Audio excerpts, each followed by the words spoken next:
നമസ്കാരം. ഒരു ഭക്തന്റെ ആഹാരം എന്താണ്? വിശുദ്ധ യോഹന്നാൻ എഴുതിയ സുവിശേഷം 4-ാം അധ്യായം 34-ാം വാക്യത്തിൽ യേശു തമ്പുരാൻ അരുൾ ചെയ്യുന്നു, എന്നെ അയച്ചവൻ്റെ ഇഷ്ടം ചെയ്ത് അവൻ്റെ പ്രവൃത്തി തികയ്ക്കുന്നത് തന്നെ എൻ്റെ ആഹാരം. ഒരു ഭക്തന്റെ ആഹാരം അവൻ്റെ സൃഷ്ടിതാവായ ദൈവത്തിൻ്റെ ഇഷ്ടമാണ്. ജീവിതം ഒരു യുദ്ധമാണ്. തന്നിഷ്ടവും ദൈവേഷ്ടവും തമ്മിലുള്ള യുദ്ധം. തന്നിഷ്ടം ഒരു മനുഷ്യനെ അന്ധനാക്കും. ജീവിതത്തിൽ അയാൾക്കൊരിക്കലും തനിക്ക് അപ്പുറത്തുള്ള ഒരു ലോകത്തെ കണ്ടെത്തുവാൻ കഴിയുകയില്ല. ഇരമ്യ പ്രവചനം 7-ാം അധ്യായം 24-ാം വാക്യത്തിൽ പറയുന്നു, തന്നിഷ്ടം ചെയ്യുന്നവർ പിറകോട്ടാണ് സഞ്ചരിക്കുന്നത്. നമുക്ക് സഞ്ചരിക്കാനുള്ളത് മുൻപോട്ടല്ലേ? മുൻപോട്ട് സഞ്ചരിക്കണമെങ്കിൽ ദൈവേഷ്ടത്തിന് പ്രാധാന്യം കൊടുക്കണം. ഡോൺ മിഗുവേൽ റൂയിസ് പറയുന്നു, selfishness comes from poverty in the heart, from the belief that love is not abundant. ശൂന്യമായ ഹൃദയങ്ങളുടെ സൃഷ്ടിയാണ് സ്വാർത്ഥത. തന്നിഷ്ടം കൊണ്ട് പഴം തിന്ന് പറുദീസ നഷ്ടമാക്കിയ ഹവ്വ ചരിത്രത്തിലെ ആദ്യ ദുരന്തമായി നമുക്ക് കാണാൻ കഴിയും. ദൈവേഷ്ടത്തെക്കാൾ തന്നിഷ്ടത്തിന് പ്രാധാന്യം കൊടുത്ത് ബലിയർപ്പിക്കുകയും തുടർന്നുണ്ടായ അനുഭവങ്ങളെ തുടർന്ന് സ്വന്തം സഹോദരനെ കൊല്ലുകയും ചെയ്ത കായീൻ തന്നിഷ്ടത്തിൻ്റെ മറ്റൊരു പ്രതീകമാണ്. തന്നിഷ്ടപ്രകാരം പണിതുയർത്തിയ ബാബേൽ ഗോപുരം ഉൽപ്പത്തി പുസ്തകം 11-ാം അധ്യായത്തിൽ നമുക്ക് കാണാൻ കഴിയും.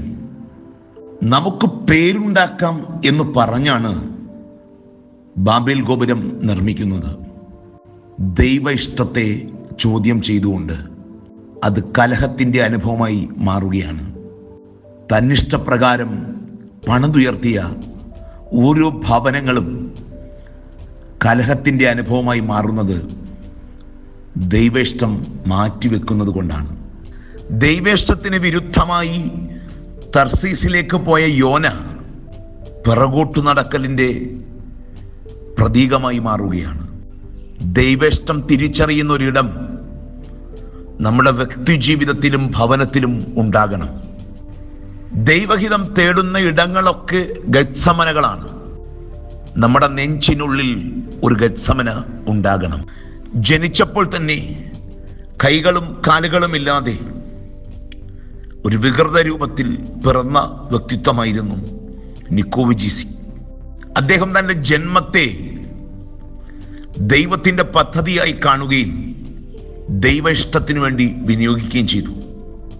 അദ്ദേഹത്തിൻ്റെ ഹൃദ്യമായൊരു മൊഴിയുണ്ട്, if you have the desire and passion to do something and it's God's will, you will achieve it.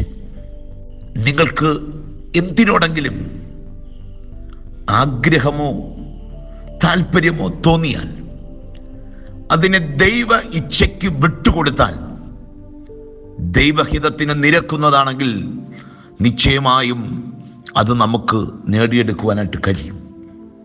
സങ്കീർത്തനങ്ങൾ 40-8 സങ്കീർത്തനക്കാരൻ ഹൃദ്യമായി പാടുന്നു, എൻ്റെ ദൈവമേ, നിന്റെ ഇഷ്ടം നിറവേറ്റുന്നതാണ് എൻ്റെ സന്തോഷം.